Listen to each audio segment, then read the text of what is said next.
Untuk apa kita hidup? Pertanyaan ini tidak bisa dijawab oleh akal manusia.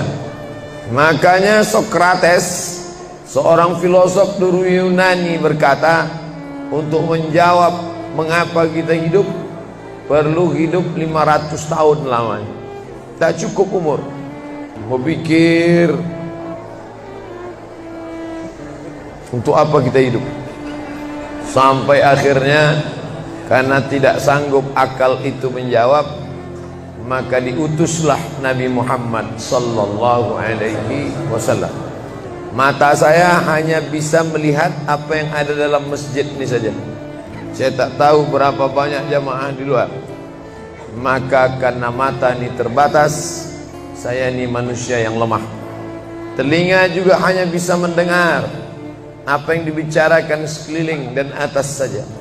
Apa yang dibicarakan orang di luar sana saya tak tahu. Maka saya manusia yang lemah.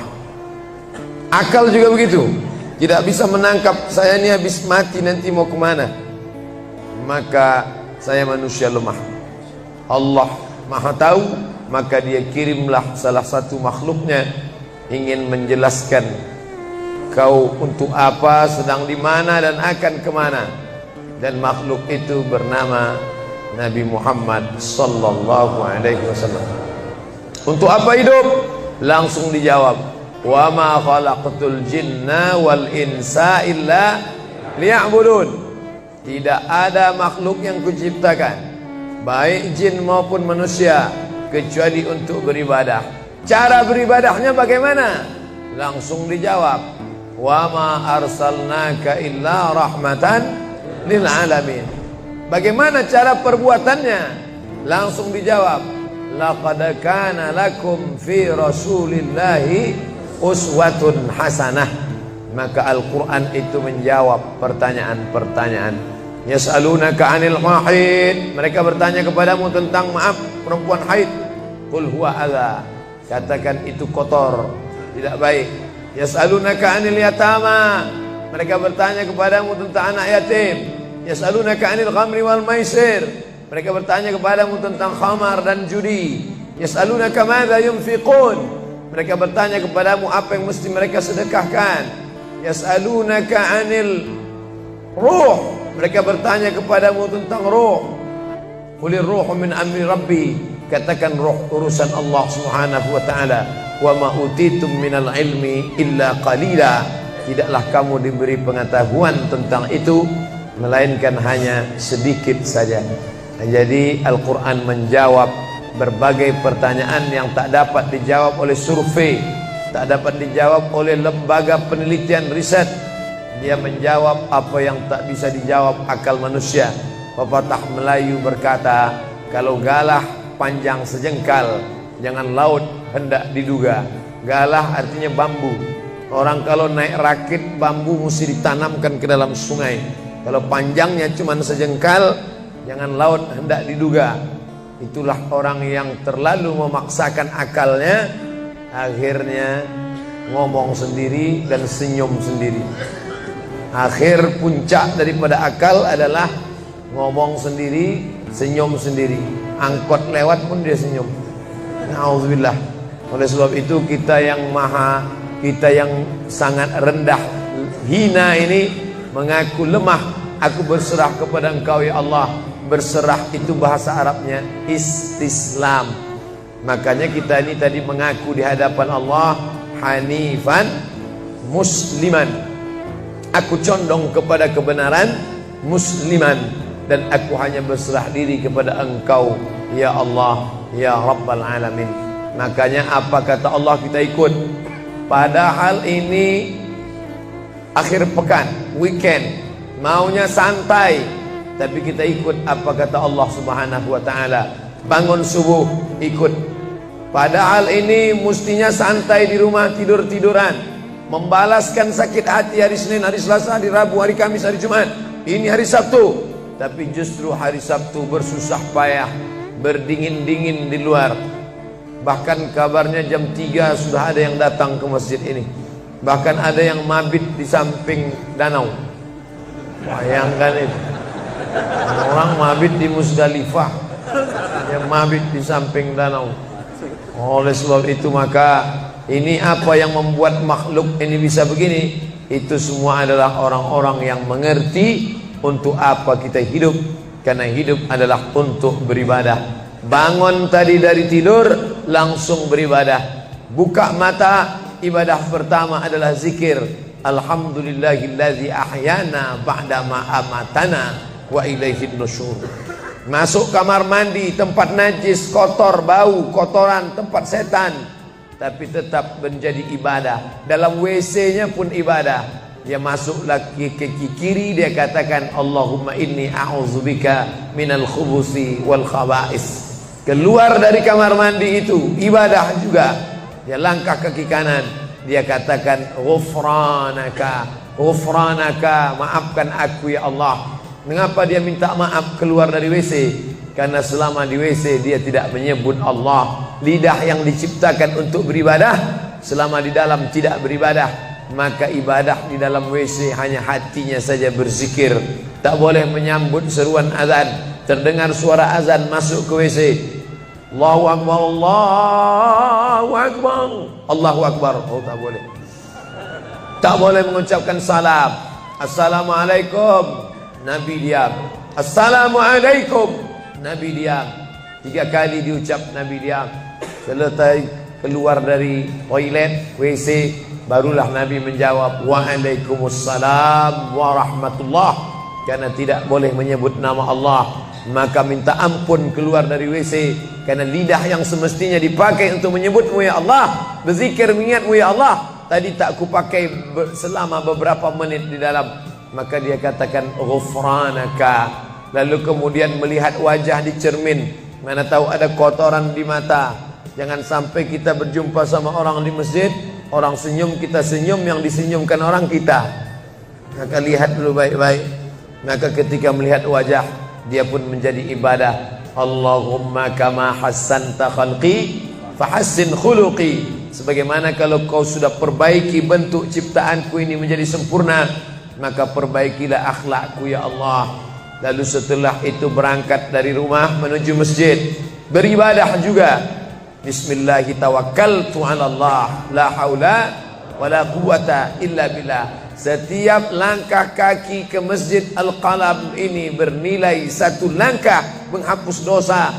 Langkah kedua mengangkat derajat. Langkah ketiga menghapus dosa. Langkah keempat mengangkat derajat.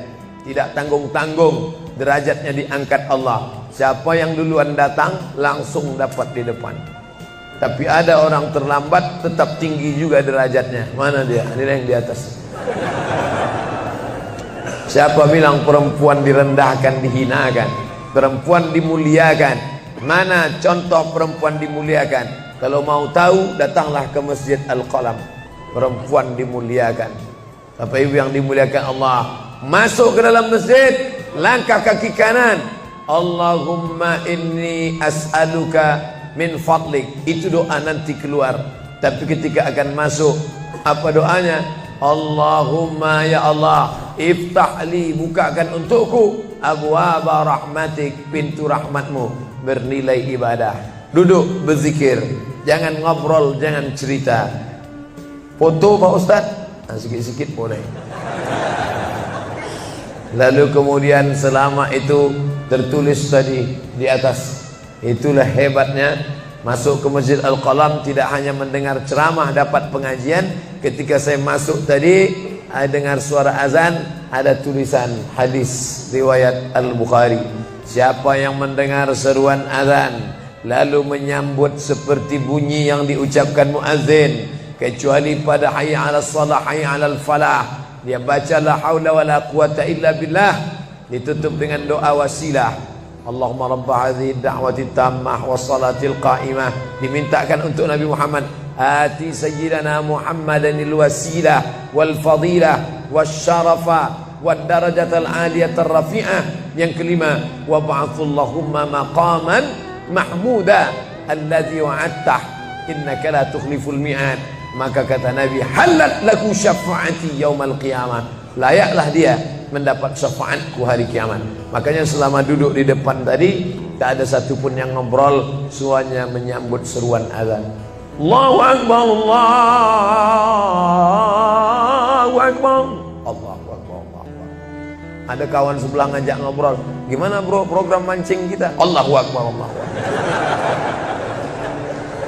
Nah, cerita tak tentu arah. Ini kita sedang beribadah kepada Allah Subhanahu wa ta'ala. Lalu kemudian selesai azan, salat sunat yang balasan pahalanya khairum minad dunya wa ma fiha, lebih baik daripada dunia dan seisinya. Apa itu? Qabliyah subuh. Sampai-sampai andai terlambat qabliyah subuh, tetap boleh dilaksanakan setelah subuh. Habis salat subuh barulah dilaksanakan qabliyah subuh. Tapi kalau sudah sama-sama ngaji, tapi kalau nanti pulang kampung, justru sekarang orang di kota ngaji, di kampung tidak ngaji. Zaman dulu di kampung ngaji, di kota tidak ngaji. Sekarang dunia sudah mau kiamat. Di kampung orang ngaji, di kampung orang tidak ngaji. Kenapa? Parabola masuk desa. Oleh sebab itu maka kalau di kampung itu tidak ada pengajian, mereka tidak tahu bahwa qabliyah subuh diganti setelah subuh. Nanti pas mau bulan puasa pulang kampung, jangan qabliyah subuh setelah subuh. Karena nanti begitu mereka lihat, loh apa tuh? Sejak tinggal di Bekasi ikut aliran sesat. Dan dia tidak tahu bahwa sholat qabliyah subuh itu jangan sampai tinggal. Andai tertinggal, tetap dilaksanakan setelah sholat subuh. Ayatnya diatur. Ayat pertama, qul ya ayyuhal kafirun. Ayat yang kedua, qul huwallahu ahad, Allahu samad, lam yalid wa lam yulad wa lam yakul lahu kufuwan ahad. Andai masuk ke dalam masjid, kebetulan jamnya langsung nampak kelihatan, iqamat tinggal 2 menit lagi, iqamat 2 menit. Tak mungkin sholat 4 rakaat. Pilihannya tahiyatul masjid atau qabliyah, qabliyah atau tahiyatul masjid. Kalau melaksanakan tahiyatul masjid tidak dapat qabliyah. Tapi kalau melaksanakan qabliyah, automatically dapat tahiyatul masjid. Oleh sebab itu andai terlambat, waktu tinggal 2 menit, maka laksanakanlah qabliyah subuh. Tapi jangan gara-gara ini terlambat terus. Yang paling afdal cepat datang. Apa kata jamaah? Yang lambat kan ustaz, kami cepat datang. Bapak Ibu yang dimuliakan Allah Subhanahu wa ta'ala, selesai itu salat subuh. Kalau qabliyahnya lebih baik daripada dunia dan seisinya, apalagi salat subuhnya. Begitulah. Kalau qabliyahnya saja yang pendek ayatnya lebih baik daripada dunia dan seisinya, apalagi solat subuhnya. Lalu pahala solat subuh itu apa? Tak ada yang tahu. Makanya kata Nabi, lau ya'lamuna ma fil atamati was subhi, andai mereka tahu pahala solat subuh berjamaah, la atauhuma habwan, mereka akan datang ke Masjid Al-Qalam walaupun merangkak. Habwan, lumpuh, sakit kakinya, dia akan datang. Kursi roda tak ada, yang mendorong tak ada, datang dia ke masjid ini walaupun merangkak. Kenapa mereka tidak datang? Karena mereka tidak tahu. Kenapa mereka tidak tahu? Karena mereka memang tidak cari tahu dan tak mau tahu. Dan sampai masanya mereka nanti akan menyesal saat melihat orang-orang mendapatkan balasan.